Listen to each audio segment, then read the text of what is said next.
राधे राधे सभी को। आज धन प्राप्ति के लिए मैं महिलाओं को एक और व्रत के बताने जा रही हूँ। ये बहुत ही फलदायी व्रत होता है। आज शुक्रवार है और आज के दिन माता वैभव लक्ष्मी का व्रत किया जाता है, यानी कि लक्ष्मी प्राप्ति के लिए, मनोकामना पूर्ति के लिए इस व्रत को किया जाता है। व्रत का विधान होता है, अगर आप चाहते हैं आपकी मनोकामना कोई पूर्ण हो, आपको घर में दरिद्रता का विनाश हो, तो आप शुक्रवार के दिन या शुक्रवार से एक दिन पहले माँ लक्ष्मी से प्रार्थना कीजिएगा, हे माता कि मैं आपके, यानी कि आपको संकल्प लेना होता है। आप जल लेकर एक संकल्प लेंगे कि आपको 7, 11, 21, क्षमा चाहूँगी 7 नहीं, कम से कम 11, 21, 51, जितने भी आपकी श्रद्धा है आप उतने शुक्रवार का व्रत रखेंगी पूरे श्रद्धा भाव के साथ में, और आखिरी शुक्रवार को माता का उद्यापन करेंगी। माता आपकी दरिद्रता का विनाश करे और आपकी मनोकामना पूर्ण करे। इस तरह आपको संकल्प लेके अगले ही दिन से आपको व्रत शुरू करना होता है। ऐसा नहीं है कि पहले मनोकामना पूर्ण होगी, नहीं, आप शुक्रवार का व्रत पहले करते रहेंगे और आपको मैं पूर्ण विश्वास दिलाती हूँ शुक्रवार आखिरी आने तक आपकी मनोकामना पूर्ण हो जाती है। अन्यथा आपका उद्यापन होने के तुरंत बाद आपकी मनोकामना अवश्य पूर्ण होती है। हर शुक्रवार को आपके जीवन में बदलाव आता जाएगा, आपके पास धन लाभ होता रहेगा हर शुक्रवार को। ये 100% सत्य बात है, इस व्रत का ये प्रभाव होता है। लेकिन आप व्रत पूरी श्रद्धा के साथ करें।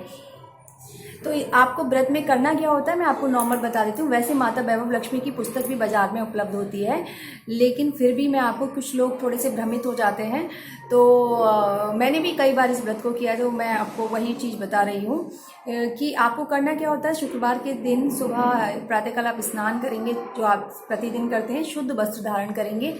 उस दिन किसी की भी चुगली आपको नहीं करनी है, कि किसी की बुराई नहीं करनी है, किसी को सताना नहीं है, किसी को गाली नहीं देनी है, और आप उस दिन व्रत रखेंगे पूरे नियम संयम के साथ में व्रत आपको रखना है। व्रत के दौरान अगर आपकी शक्ति है तो बिना खाए रहिए, अन्यथा आप अल्पाहार ले सकते हैं। अल्पाहार का मतलब फलारी खाना नहीं है, आप फल ले सकते हैं या फिर चाय दूध ले सकते हैं। उसके बाद शाम को आपको, जब दोनों वक्त मिलते हैं, संध्या के समय, संध्या काल में आपको माता वैभव लक्ष्मी की व्रत की पूजा करनी होती है। पूजा में क्या करना है, पूजा से पहले ध्यान रखें, आप जो है फिर से नए वस्त्र का मतलब धुले हुए वस्त्र आप धारण करें। कोशिश करें कि लाल वस्त्र आप धारण करें, क्योंकि लाल रंग माता का प्रिय होता है। आप फिर से, यानी कि धुले हुए वस्त्र धारण करके आसन पर बैठ जाएं, और संभव हो सके जैसे ग्रीष्म काल में तो आप नहा लें तो ज़्यादा बेहतर है। यानी कि शुद्ध अवस्था में आपको पूजा करनी है। इस व्रत में शुद्धता का विशेष ध्यान दिया जाता है। अब आपको क्या करना है कि आप पूर्व दिशा में मुंह करके, यानी कि एक चौकी या फिर पट्टे पर आप एक लाल रंग का कपड़ा बिछाएं। पट्टे को शुद्ध कर लें, पहले धो लें गंगा जल से या चींटी मार लें।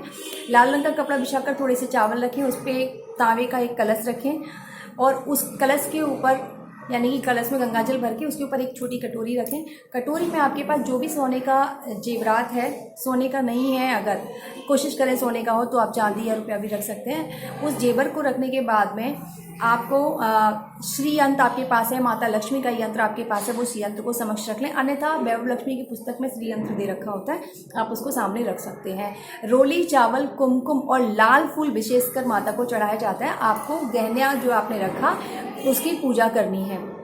रोली, चावल, कुमकुम और आपका हल्दी और लाल फूल से। अच्छा, कुमकुम यानी कि जो लिक्विड सिंदूर आजकल आता है, पहले शीशी में आता था, लेकिन अभी जो सिंदूर आता है उसका इस्तेमाल भी आप कर सकते हैं, और आप सिंदूर का भी इस्तेमाल कर सकते हैं। सिंदूर आप उनको चढ़ाइए।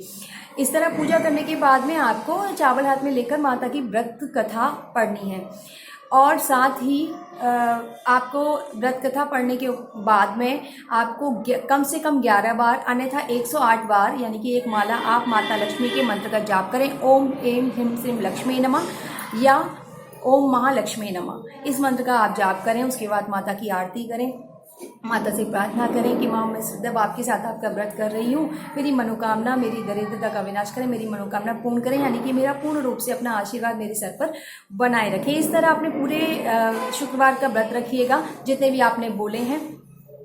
उसके बाद आखिरी शुक्रवार को आपको उद्यापन में पूजा इसी दौरान करनी है। केवल आपको, अच्छा क्षमा चाहूँगी, भोग मैंने आपको नहीं बताया, भोग भी आपको चढ़ाना होता है। भोग में आप अगर संभव हो तो दूध से बनी चीज़ें ही चढ़ाइए, क्योंकि माता लक्ष्मी को वो प्रिय होती हैं। अन्यथा अगर आप गरीब हैं, आपके पास नहीं है, उस समय आप व्रत पूरे करने के लिए चीनी का भोग भी लगा सकते हैं, ठीक है।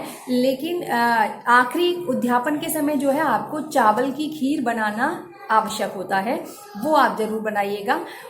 उसका ही भोग लगाना है। साथ ही पूजा में आपको नारियल जरूर चढ़ाना है। पूजा के उपरांत, ये मैं आपको उद्यापन की बात बता रही हूँ, उद्यापन में आपको नारियल अवश्य चढ़ाना है, चावल की खीर का भोग लगाना है।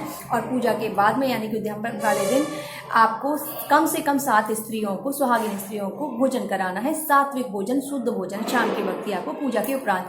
और उनको विदा में यानी कि जो खीर का भोग था वो कटोरी में, अन्यथा नई कटोरी अगर संभव हो सके तो ठीक है, अन्यथा आप दोने में भी दे सकते हैं।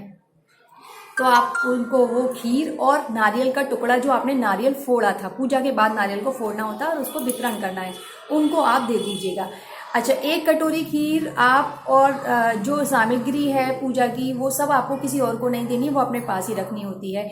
और हर शुक्रवार को भी ध्यान रखिएगा, जो प्रसाद होता है वो घर के लोगों को ही वितरण करना होता है, बाहर के लोगों को नहीं करना होता है। दूसरा सबसे बड़ा नियम है, जब भी आप अशुद्ध अवस्था में हैं इस व्रत को नहीं कर सकते, या फिर आप अपने घर से कहीं बाहर जा रहे हैं तो आप इस व्रत को नहीं कर सकते, क्योंकि इस व्रत के उपरांत आपको किसी दूसरे के घर का जल भी नहीं पीना होता।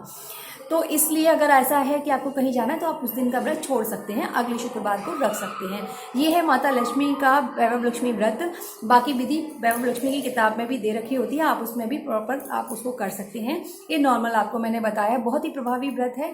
तो आज शुक्रवार है, माता लक्ष्मी से मनोकामना मांगिए और अगले शुक्रवार से अपना व्रत शुरू कर दीजिएगा। आप पर अब हमेशा ही उनकी कृपा बनी रहेगी। जय माँ लक्ष्मी।